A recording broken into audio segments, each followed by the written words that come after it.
All right, today I am changing up a little bit, and I got my coworker here, Andres, and he owns a food truck, Los Cipotes. Is that right? Los Cipotes food truck. Yep. There you go. And I thought it'd be really interesting to bring him on here because he does a lot with social media to gain business for his food truck. So I thought he could just come on and give us some points on how you can grow your business in 2019 using social media. And if you haven't checked out that video from yesterday, it'll be up in the link somewhere on the top corner, and you can click on that and check that out. I went through a few steps on how to grow your business in 2019, but one of those ways is social media. So I brought the pro here, Andreas, on how to do that.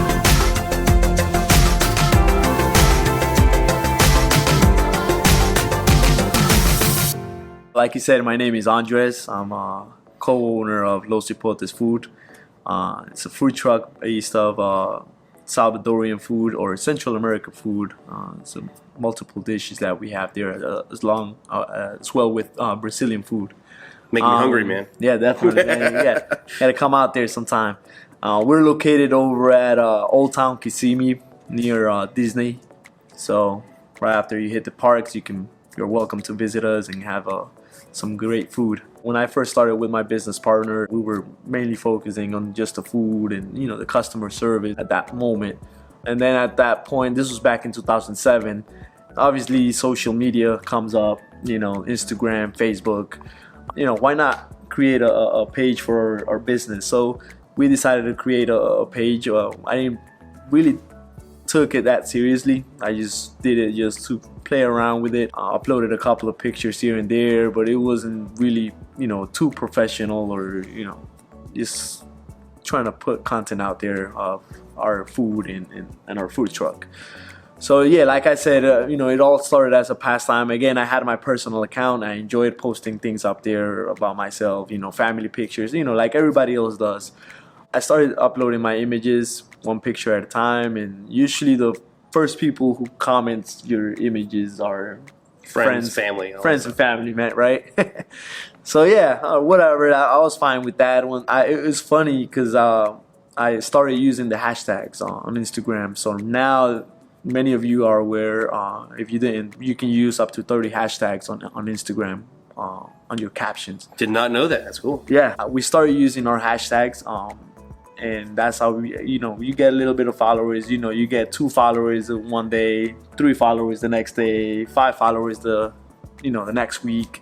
It's not, they're not a lot of followers, but they're significant because they comment, they don't like your stuff, and right. Your main goal with food, especially, is you want people to share on their social media page, right? So others can see it.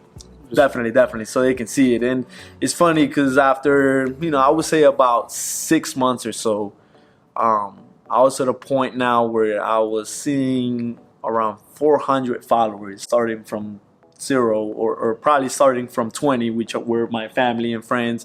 Now I have 500 followers in about 6 months. Wow, that's really good. And it's all on hashtags. All based off hashtags. Or just to let you know, I have a background in video editing. Which brings a good point. If you're a video editor and you're into video, there's no reason that you shouldn't be posting daily. I mean, most people have to pay for this really expensive, usually service. But you're doing it yourself. You have no reason why you shouldn't be. Doing it. It is an expensive. It's an expensive job because it takes time, obviously. But I took advantage of my skill.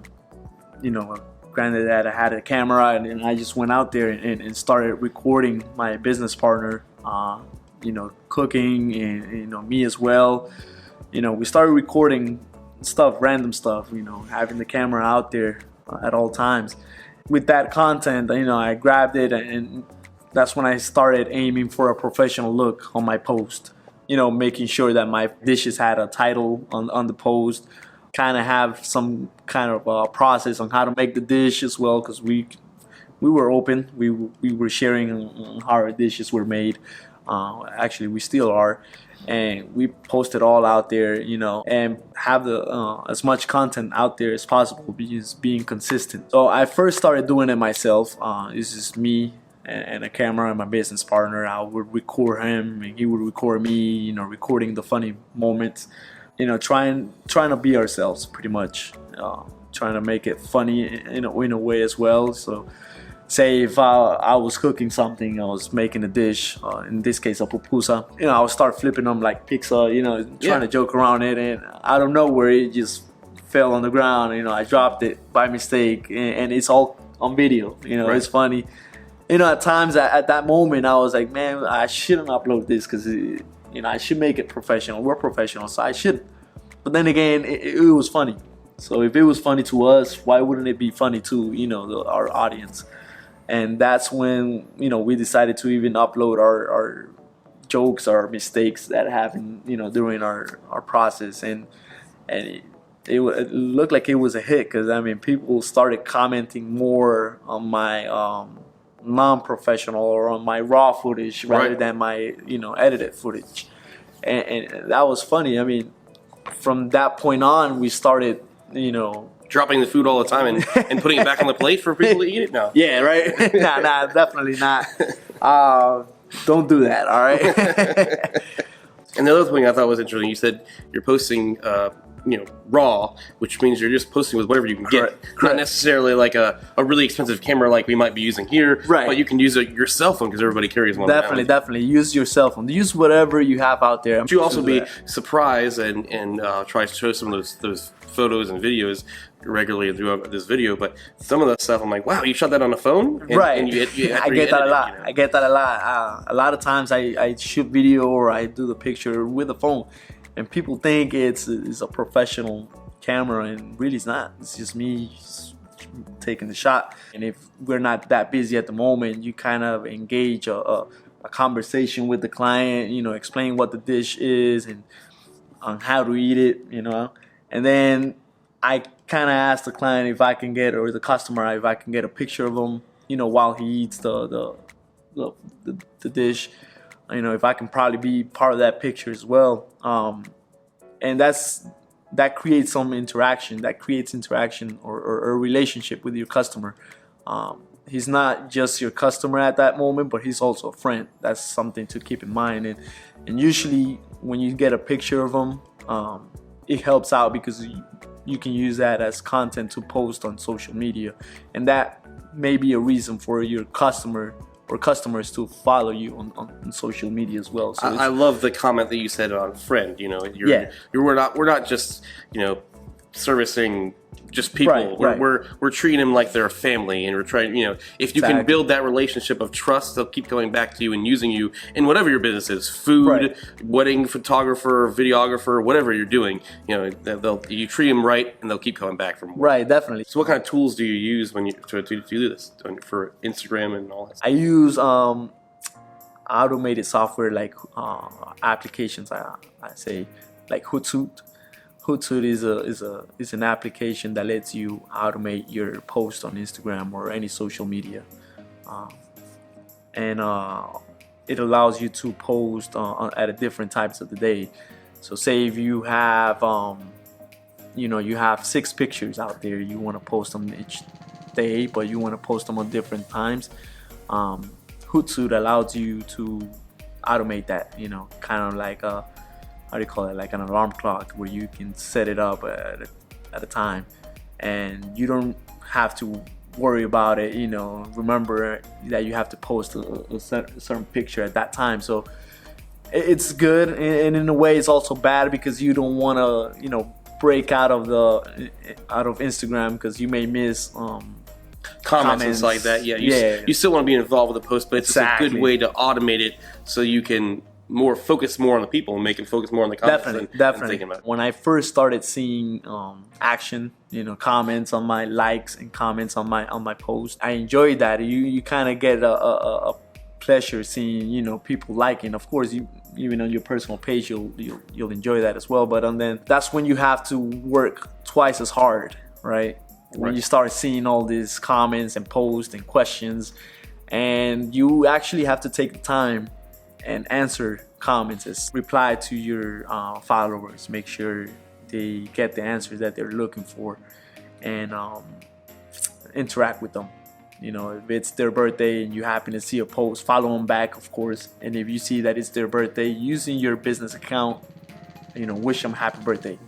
You know, things like that. If you see, you know, if they post a picture of their dog, you know, tell them that their dog looks cool. I mean, a cute dog, you know, make sure you do that. And that helps build a friendship relationship. Absolutely. So, do one more thing on this. Do you ever, and we'll kind of end with this. Do you ever give people like deals through Instagram, and how do you work that into, you know, bringing in more business for your Right. So definitely, I do a lot of deals on Instagram. If you're trying to gather or trying to earn more followers or trying to get people to visit your business, cool thing that I do is I go on Instagram, and you know how you can check your location on Instagram. Make sure you go on that location and see what people are posting for that location on Instagram. And so what I do is I go on each post, and I notice that a lot of them are being posted at the moment I'm going through that post, you know, probably 5-10 minutes, you know, into the post, and I go into their picture and I comment or message them and tell them, hey, if you come by, visit my food truck, I can give you a free meal. You know, just want to take a free meal. Definitely. Who doesn't love a free meal, right? So, and it, you know, I've tried it a couple of times where, you know, to 10 people. One day I tried it to 10 people. It didn't work. Right, it may happen to you as well. It's not gonna work right away.